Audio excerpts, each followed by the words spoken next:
ఇటీవల కురిసిన కుంభవృష్టి వాన ఉమ్మడి నిజామాబాద్ మెదక్ జిల్లా రైతులకు తీరని నష్టాన్ని మిగిల్చింది. ఒక్కసారిగా ముంచుకొచ్చిన వరద వేలాది ఎకరాలను తుడిచిపెట్టుకుపోయింది. ఇసుక మేటలు వేసిన పొలాలను చూసి బాధిత రైతులు కన్నీరు మున్నీరవుతున్నారు. పొట్ట దశలో ఉన్న పంటను చూద్దామంటే ఆనవాళ్లు లేకుండా పోయిందని వాపోతున్నారు. చేలను బాగు చేసే స్తోమత తమకు లేదని, ప్రభుత్వం ఆదుకోకపోతే సాగు చేయలేమంటూ చేతులెత్తేస్తున్న దయనీయ పరిస్థితి. ఇటీవల కురిసిన కుండపోత వర్షాలు ఉమ్మడి నిజామాబాద్ మెదక్ జిల్లాలను నిండా ముంచాయి. ఉప్పెనలా ఊర్ల మీద పడ్డ వరద ధాటికి వేలాది ఎకరాల్లో పంటలు నామరూపాల్లేకుండా తుడిచిపెట్టుకుపోయాయి. వరద తగ్గాక వ్యవసాయ భూముల్లో ఇసుక మేటలు దర్శనమిస్తున్నాయి. లక్షలు ఖర్చు చేసి సాగు చేసిన పొలాల ఆనవాళ్లు కనిపించడం లేదంటూ రైతులు కుమిలిపోతున్నారు. భూముల సరిహద్దులు కనిపించక ఎవరి పొలం ఎక్కడుందో తెలియక అన్నదాతలు దిక్కుతోచని స్థితిలో కొట్టుమిట్టాడుతున్నారు. కామారెడ్డి జిల్లాలో సుమారు 50,000 ఎకరాల్లో పంటలు నీట మునిగాయని అధికారులు ప్రాథమికంగా అంచనా వేశారు. క్షేత్రస్థాయిలో మాత్రం నష్టం అంతకన్నా ఎక్కువగానే ఉంటుందని కర్షకులు వాపోతున్నారు. ముఖ్యంగా చిన్న సన్నకారు సాగుదారులకు తీరని వేదనే మిగిలింది. అప్పు చేసి మరీ సాగు చేసిన పొలాల్లో 2-3 అడుగుల మేర మేట వేసిన ఇసుక దెబ్బలు చూసి అన్నదాతలు ఆవేదన వ్యక్తం చేస్తున్నారు. ముత్యాల చెరువు తెగిపోయింది, కానీ మా తండ మీద వచ్చబడ్డది. అది ఒకటేసారి మొత్తం మేము ఎట్లా బతికినాకో ఆ దేవుడికి తెలుసు. అది మొత్తం ఇప్పుడు ఒక్కొక్కలకు మా తండ మొత్తం 10 మంది దాకా ఒక్కొక్కరు 5-5 ఎకరాలు మొత్తం కొట్టుకుపోయింది. దాన్ని ఏం చేయాలో కూడా అర్థమైతలేదు మాకు. వ్యవసాయం భూమికి మాత్రం పట్టించుకొని దాని నష్టపరం ఎంత ఉందో అంత గట్టియాలని నేను అనుకుంటున్నాను. ప్రభుత్వానికి బియ్యాన్ని అన్ని తడిసిపోయినాయి, ఏమీ లేవు. ఘోరం అయితే ఘోరంగా బాధల్లో ఉన్నాము. రేవంత్ రెడ్డి దాకా పోయేటట్టు చూడండి సార్.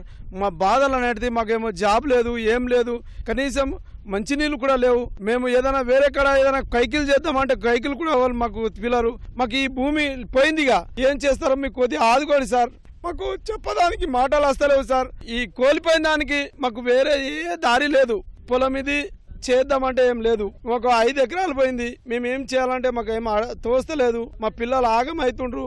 మీరు కొద్దిగా ఆదుకోండి సార్. మీ దండ పెడతా, మీ కాలు మొక్కుతా. ఇంకా ఏం లేకుండా కట్టుబట్ట మీదనే ఉండిపోవాల్సి వచ్చింది. మా పొలం పక్కనే మా ఇల్లు ఉంటది. ఆ ఇల్లు కూడా డ్యామేజ్ కావడం జరిగింది. గవర్నమెంట్ అన్నా ఎవరన్నా ఆదుకోవాలని కోరుకుంటున్నాము. ప్లస్ ఈ భూమి సాగు చేయాలంటే ప్రెసెంట్ ఎన్ని లక్షలు అవుతావో తెలియదు, మళ్ళీ అవుతుందో లేదో. సరిహద్దులు కూడా లేవు. మా ఏరియానే అనిపిస్తుంది మాకు. నష్టమైంది సార్. ఇక్కడ మొత్తం ముత్యాల ప్రాజెక్ట్ అయిపోయి 1 ఎకరాల భూమి ఇండ్లలో వచ్చినాయి. నీళ్ళన్నీ మొత్తం అంతా అందరం చంద్ర అయిపోయినాము. మాకు ఎక్కడ గోస లేదు. గవర్నమెంట్ మీరు దయచేసి మాకేదైనా సాయం చేయాలా, దాని గురించి మీరు కొంచెం ఆలోచించుకోవాలా, పట్టించుకోవాలా సార్. నాది 4 ఎకరాల నరమైంది. మొత్తం కంకర అయిపోయినాయి. కంబాలు చెట్లు మొత్తం విరిగిపోయినాయి. ఇక్కడనే నడింతండల ఎకరానికి ఎంత ఇస్తారో మీరు ఒక 20,000 30,000 కేటాయించాలా మాకు. నిజామాబాద్ జిల్లాలోనూ గోదావరి వరద ప్రభావంతో దాదాపు 48,000 ఎకరాల్లో పంటలు దెబ్బతిన్నట్లు వ్యవసాయ అధికారులు వెల్లడించారు. నవీపేట, రెంజల్, బోధన్, సాలూర మండలాల్లోని వరి, సోయాబీన్ పంటలు వరదపాలయ్యాయి. ధర్పల్లి, సిరికొండ, ఇందలవాయి మండలాల్లో ప్రవాహ ఉధృతికి వరి పంట కొట్టుకుపోయింది.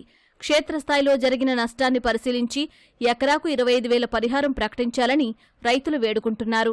అందరు వచ్చి ఇది చూసి పరిష్కారం చేయాలా, ఇది చేయకుండే వాళ్ళు కూడా ఆత్మహత్య చేస్తారో ఏమో తెలియదు. లాస్ట్ సంవత్సరమే 8 లక్షలు పెట్టి అన్ని రిపేర్ చేయించిన బండలని వేసిన బాగా కొట్టుకుంటుంది మా పొలము. తాతలు ముత్తాతలు చేసుకుంటూ వచ్చిన పొలంనే చేస్తున్నాను నేను కూడా. చూస్తే అది ఘోరంగా మొత్తం కోసుకుపోయింది. ఆ బండలు లేవు, ఆ భూమి కూడా లేదు. మొత్తం ఇప్పుడు వాగులో అయిపోయింది భూమి మొత్తం. భూమి లేదు, పంట లేదు. ఇక బీరపతండ మీది సైడు ముత్యాల చెరువు అనేది అతిపెద్ద చెరువు. అది ఆ చెరువు తెగిపోవడం వల్ల ఇక్కడ సుమారు ఒక 4-5 తాండాలు మొత్తం నిరాశ్రులైనారు. వాళ్ళ పంట పొలాలు అసలు ఏంది కనుమరుగు లేకుండా అయిపోయింది. మౌలిక సదుపాయాలు వాళ్ళకు నిత్యావసర వస్తువులు గాని, కరెంటు గాని, తాగడానికి కనీసం తాగడానికి నీళ్లు కూడా ఇవ్వని పరిస్థితి ఉంది. కానీ ప్రభుత్వం వెంటనే దీని మీద ఎందుకు దృష్టి సారిస్తలేదో మాకు అర్థమైతలేదు. మాకున్న 2 ఎకరాల భూమిలో మొత్తం ఇసుక దెబ్బలు పెట్టింది. మొత్తం బోరు బావిపోయింది. కనీసం తినడానికి తిండి లేకుండా మా వడ్లు కానీ, బియ్యం కానీ, ఉప్పుతో సహా ఏది ఉన్నా కూడా మా ఇంట్లో ఉన్న సరుకులు మొత్తం కూడా కొట్టుకుపోవడం జరిగింది. నా సర్టిఫికేట్స్ కూడా అదే వరదలో కొట్టుకుపోవడం జరిగింది. కనీసం నాకు ఆధార్ కార్డు కూడా లేని పరిస్థితిలో నేనున్నాను. మమ్మల్ని ఆదుకోవడానికి ఎటువంటి చర్యలు కూడా తీసుకోవడం లేదు. నీళ్లు లేవు, కరెంటు లేదు, వైద్య సదుపాయం లేదు. చాలా సమస్యలు ఉన్నాయి. జ్వరాలు వచ్చి ఇంట్లో పండుకున్నారు. వాళ్ళు ఉండలేని పరిస్థితి, మొత్తం బురదమయం ఉంది. మమ్మల్ని కనీసం ఉన్నారా లేదా అని చెప్పేసి పట్టించుకున్న పాపాన పోలేదు. మరి మేమేం పాపం చేశామనేది ఆ భగవంతుడికే తెలవాలి. మెదక్ జిల్లాలో సంభవించిన వరదలు కర్షకులను కష్టాల కడలిలోకి నెట్టాయి. తీరని వేదనను మిగిల్చాయి. పొట్టదశకు వచ్చిన వరి పైరు హల్దీవాగు ఉగ్రరూపానికి ఊడ్చుకుపోయింది. తిండి గింజలు అందించే పొలాల్లో ఇసుక మేటలు చూసి రైతులు రోదిస్తున్నారు.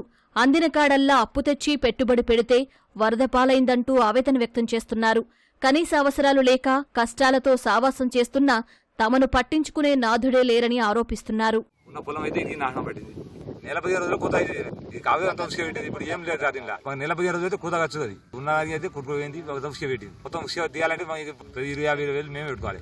ఇప్పుడు ఆ పొలం మీదనే బతుకు తెరువు ఉండే, ఏం లేకుండా అయిపోయింది. పోలుగా చూసలేదు మాకు. మా బతుకు ఎట్లా ఆటోలు పోయినాయి, మోటార్లు పోయినాయి అని గింత వచ్చినప్పుడు ఏడు ఉండే సార్ మొత్తమే పోయినాయి. నడుమే ఎక్కార్చినాయి, రోడ్డు మింకలే పోయినాయి. దాని మీదనే మా బతుకు తెరు దాని మీదనే ఉండే. ఏడ చేద్దామంటే ఏడలేదు. మాకు చేత కాదు, కైకి వెళ్తామంటే ఏం కాదు. వాళ్ళు మాకు పట్టించుకుంటారో లేరు. మొత్తం ఉసుక తీసుకొచ్చి పొలంలో వేసి పారేసింది. దీని తర్వాత మేము కూడా పెట్టి కూడా వేస్ట్ అయిపోయింది. మొత్తం 20 ఎకరాలు 30 ఎకరాలు మోటార్ కాడికి వెళ్ళి 7 పీసులు మోటార్ కాడికి వెళ్ళి కొట్టుకుపోయింది. 7 హస్తాలు మోటార్ కాడికి కొట్టుకుపోయింది. పంట మంచిగానే కానీ 4 రోజులు వర్షం వచ్చి మొత్తం నష్టం అయిపోయింది, మొత్తం ఖరాబ్ అయిపోయింది. ఒక రైతుకు 4 ఎకరాలు 5 ఎకరాలు లేదు మాకు భూమి. ఒక రైతులకు 2 ఎకరాలు ఎకరన్నర 30 గుంటలే ఉంది. ఉన్న 30 గుంటలకు 2 ఎకరాలు మొత్తమే కొట్టుకుపోయింది బాగు. ఇంతవరకు ఊళ్ళు రాలే, అగ్రికల్చర్ రాలేరు. ఇప్పటికైనా అంత ఊళ్ళని వచ్చి గవర్నమెంట్ మాకు ఆదుకోవాలని కోరుతున్నా. పైపులు, మోటార్లు, షాటర్లు మొత్తమే కొట్టుకుపోయింది. నష్టపరిహారం ఒక 20,000-30,000 ఇవ్వాలి ఒక రైతుకు. యంత్రాంగం స్పందించి నష్టపోయిన పంటలకు పరిహారం అందించి తమను ఆదుకోవాలని బాధిత రైతులు కోరుతున్నారు.